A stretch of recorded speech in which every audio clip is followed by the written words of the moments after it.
Hello students, this is Neelam. Dear students, आज की अपनी इस वीडियो में हम कवर करने वाले हैं क्लास 8th से हमारा चैप्टर है chapter third, why do we need a parliament. So dear students, अपने इस चैप्टर में हम कवर कर रहे हैं कि हमें एक पार्लियामेंट की ज़रूरत क्यों होती है। तो इसी से रिलेटेड कुछ मेन बातें हमने अपनी वीडियो के पहले पार्ट में कवर कर चुकी है। उसके बाद हम अपनी वीडियो के नेक्स्ट पार्ट को इसमें कवर करते हुए देखते हैं व्हाई शुड पीपल डिसाइड। क्योंकि एक डेमोक्रेटिक कंट्री में क्या होता है कि सबसे मेन बातें कंट्री के जो पीपल होते हैं वो अपने रिप्रेजेंटेटिव को सिलेक्ट करते हैं, इलेक्ट करते हैं और उन्हीं रिप्रेजेंटेटिव के द्वारा गवर्नमेंट बनाई जाती है। तो ये सबसे मेन बात होती है किसी भी डेमोक्रेटिक कंट्री में, और इलेक्शन के अकॉर्डिंग वो अपने रिप्रेजेंटेटिव को इलेक्ट करते हैं।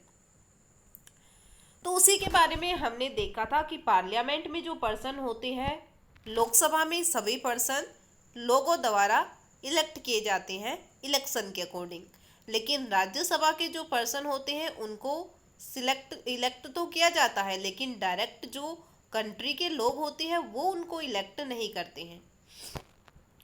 तो इसी के बारे में हमने लोकसभा और राज्यसभा के बारे में भी देखा था, और साथ में पार्लियामेंट का क्या रोल होता है, क्यों हमें पार्लियामेंट की ज़रूरत होती है, ये भी हम कवर कर चुके हैं। उसी में हमने देखा था पार्लियामेंट जो है वो सबसे मेन रोल प्ले करती है नेशनल गवर्नमेंट को सिलेक्ट करने में।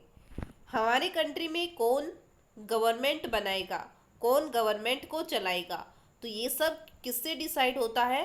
जो पार्लियामेंट के इलेक्शन होते हैं उससे। पूरी कंट्री के बारे में कि जो नेशनल गवर्नमेंट होगी, जो सेंट्रल गवर्नमेंट होगी, वो कैसे सिलेक्ट की जाएगी, तो ये पार्लियामेंट के अकॉर्डिंग ही डिसाइड होता है। लोकसभा और राज्यसभा के बारे में भी हमने देखा। लोकसभा में जो मेंबर होते हैं टोटल होते हैं 545, जो एट प्रेजेंट के अकॉर्डिंग हम देख रहे हैं।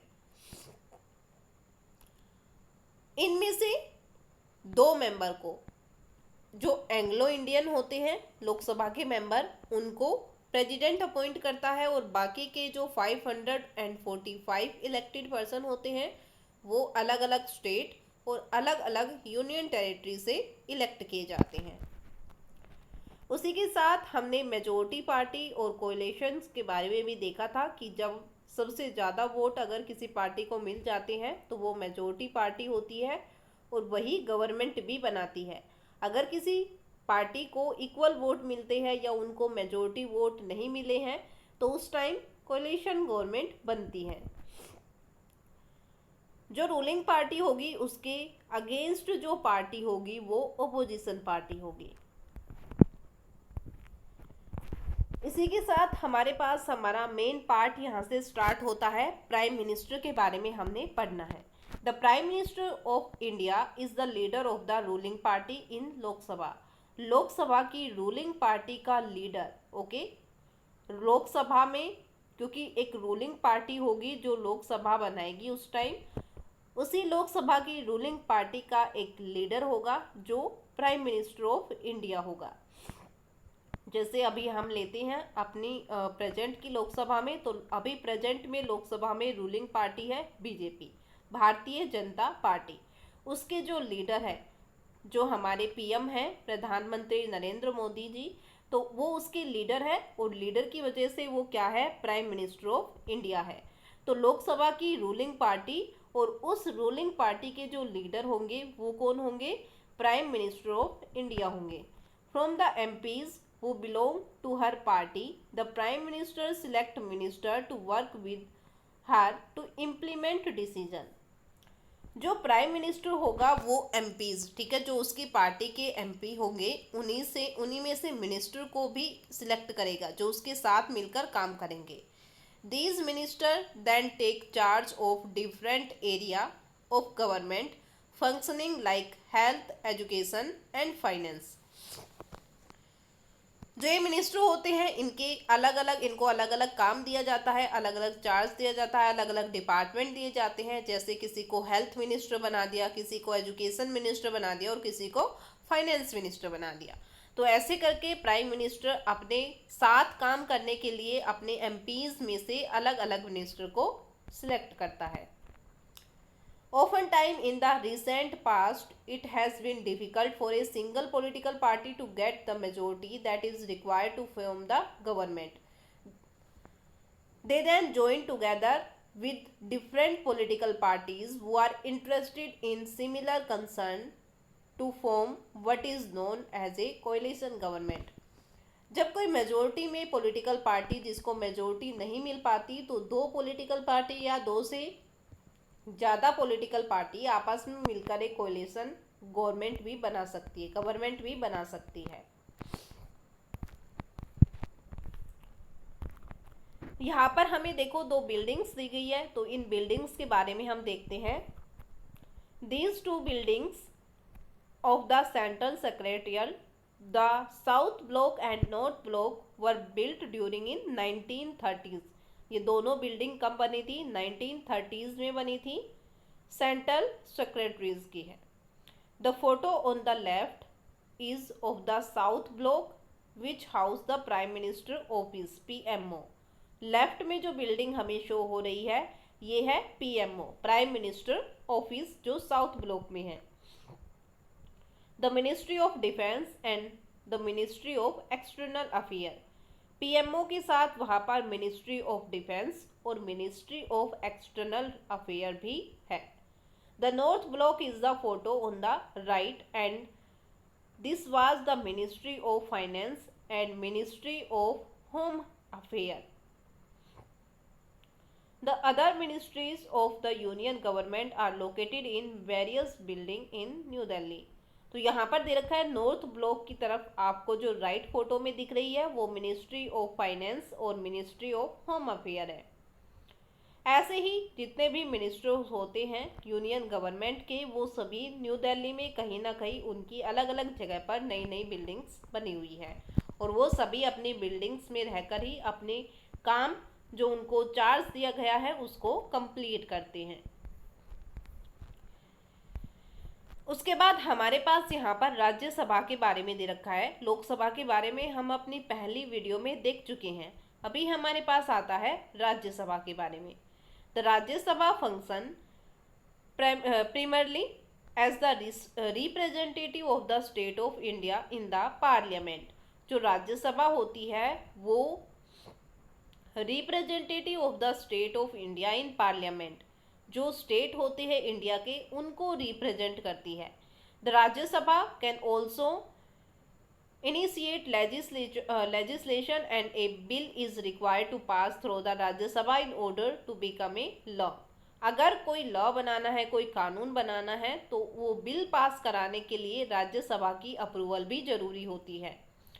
It therefore has an important role of reviewing and altering the laws instituted by the Lok Sabha। तो जैसे लोकसभा के पास पावर होती है ऐसे राज्यसभा के पास भी पावर होती है, वो उस बिल को, उस लॉ बनने से पहले उस बिल को अच्छे से रिव्यू कर सकती है। The member of Rajya Sabha are elected by the elected members of legislative assembly of various state. Rajya Sabha की जो मेंबर होती हैं वो एमएलए द्वारा इलेक्ट किए जाते हैं। ओके, अलग अलग स्टेट के जो एमएलए होंगे वो राज्यसभा के मेंबर को इलेक्ट करेंगे। There are 233 elected member plus 12 member nominated by the president. जो अलग अलग स्टेट से इलेक्टेड पर्सन होंगे वो 233 होंगे और 12 मेंबर को प्रेसिडेंट नॉमिनेट करेगा, तो टोटल हो गए 245 मेंबर। तो राज्यसभा में एट प्रेजेंट कितने मेंबर है? 245 मेंबर, जिनमें से 12 मेंबर को प्रेसिडेंट नॉमिनेट करता है और 233 को स्टेट और यूनियन टेरिटरी से इलेक्ट किया जाता है। तो ये था हमारे पास राज्यसभा के बारे में। तो राज्यसभा क्या है, कितने मेंबर होते हैं, क्या पावर है, तो इसके बारे में हमने इसमें देखा। उसके बाद हमारे पास सेकंड रोल आता है पार्लियामेंट का, to control guide and inform the government. Parliament क्या करती है, गवर्नमेंट के ऊपर कंट्रोल करती है, गवर्नमेंट को गाइड करती है और गवर्नमेंट को इन्फॉर्म भी करती है। तो पार्लियामेंट में क्योंकि अलग अलग पार्टी के मेंबर होते हैं, चाहे वो रूलिंग पार्टी हो, चाहे वो कोएलिशन पार्टी हो, चाहे वो ओपोजिशन पार्टी हो, तो हर पार्टी के जो एमपीज होते हैं, मेंबर ऑफ पार्लियामेंट होते हैं, वो कोई ना कोई टॉपिक, कोई ना कोई प्रॉब्लम ऐसी होती है जो कंट्री में होती है और गवर्नमेंट को उसके ऊपर फोकस करने के बारे में हमेशा प्रेशराइज करते हैं कि गवर्नमेंट उस प्रॉब्लम के ऊपर फोकस करे। इसकी वजह से जो एमपीज होते हैं, क्योंकि अगर कोई बिल पास कराना है तो सभी मोस्टली एमपीज की परमिशन उसमें चाहिए, तो गवर्नमेंट जो होती है वो एमपीज के कंट्रोल में होती है। अगर मोस्टली एमपीज नहीं चाहते कि कोई बिल पास हो तो वो पास नहीं होगा। तो ऐसे करके गवर्नमेंट के ऊपर कंट्रोल हो गया। दूसरा, गाइड करना। गवर्नमेंट को पता चलता रहता है अपने एमपीज जो पार्लियामेंट के मेंबर होते हैं उनके अकॉर्डिंग कि कंट्री में क्या हो रहा है, क्या नहीं हो रहा, कैसे काम करना है और कैसे काम नहीं करना। गवर्नमेंट के बारे में सारी बातें उनको पता होती है और वो पार्लियामेंट में डिस्कस भी करते हैं, जिसकी वजह से वो गवर्नमेंट को गाइड भी करते हैं कि क्या उनके लिए सही है और क्या उनके लिए गलत है। इन्फॉर्म करना, गवर्नमेंट को बताते भी है कि अभी प्रेजेंट में कंट्री की करंट सिचुएशन क्या है, कंट्री कैसे प्रोग्रेस कर रही है या क्या प्रॉब्लम पॉलिसी है जो लोग फॉलो नहीं कर पा रहे हैं। तो इसके बारे में भी कहाँ से पता चलता है, पार्लियामेंट से पता चलता है। तो पार्लियामेंट सबसे इम्पोर्टेंट जो गवर्नमेंट है उसके ऊपर कंट्रोल रखती है, गवर्नमेंट को गाइड करती है और गवर्नमेंट को इन्फॉर्म भी करती है। और ये सभी किसकी वजह से पॉसिबल है, पार्लियामेंट के जो एमपीज होते हैं, मेंबर ऑफ पार्लियामेंट होते हैं, उनकी वजह से। उसके बाद थर्ड पार्ट आता है लॉ मेकिंग का, क्योंकि जितने भी लॉज बनते हैं, जितने भी लॉ बनते हैं वो सभी कहाँ पर बनते हैं, पार्लियामेंट में।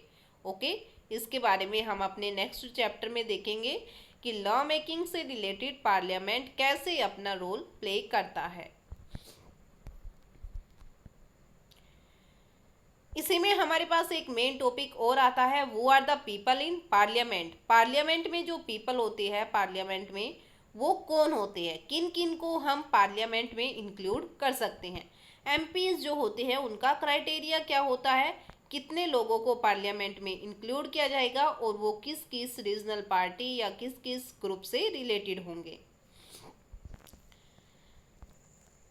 तो यहाँ पर दे रखा है कि पार्लियामेंट में अलग अलग पार्टी से अलग अलग मेंबर इंक्लूड होते हैं, लेकिन कुछ लोगों को या कुछ रिलीजन को या कुछ बोल सकते हो कि कम्युनिटी को रिजर्वेशन भी मिला हुआ है और उसी रिजर्वेशन के अकॉर्डिंग भी वो पार्लियामेंट में अपनी सीट रिजर्व करके रखते हैं। जैसे एससी और एसटी के लिए है, दलित और आदिवासी के लिए भी कुछ सीट रिजर्व्ड होती है। तो उन पर सिर्फ और सिर्फ एससी एसटी और जो दलित या आदिवासी कम्युनिटी के मेंबर होते हैं वही उन पर सिलेक्ट किए जाते हैं। तो ऐसे करके कंट्री से जिसको भी सबसे ज़्यादा मेजॉरिटी वोट मिलेगी और साथ में ये क्राइटेरिया भी कंप्लीट करना उनके लिए ज़रूरी होगा। तो ऐसे करके कंट्री की अलग अलग कॉन्स्टिट्यूएंसी से उन पर्सन को इंक्लूड किया जाता है पार्लियामेंट में, और पार्लियामेंट फिर इम्पोर्टेंट रोल प्ले करती है पूरी कंट्री की अच्छे से प्रोग्रेस करने में और कंट्री के डेवलपमेंट में। तो ये था पार्ट हमारा जिसमें हमने पार्लियामेंट के बारे में, लोकसभा, राज्यसभा और प्राइम मिनिस्टर के टॉपिक को अपनी इस वीडियो के पार्ट में कवर किया है। आई होप जो पार्ट हमने कवर किया है वो आपको अच्छे से समझ आ गया होगा। इससे रिलेटेड अगर कोई भी प्रॉब्लम है तो वो आप मेरे साथ डिस्कस कर सकते हो। Thank you.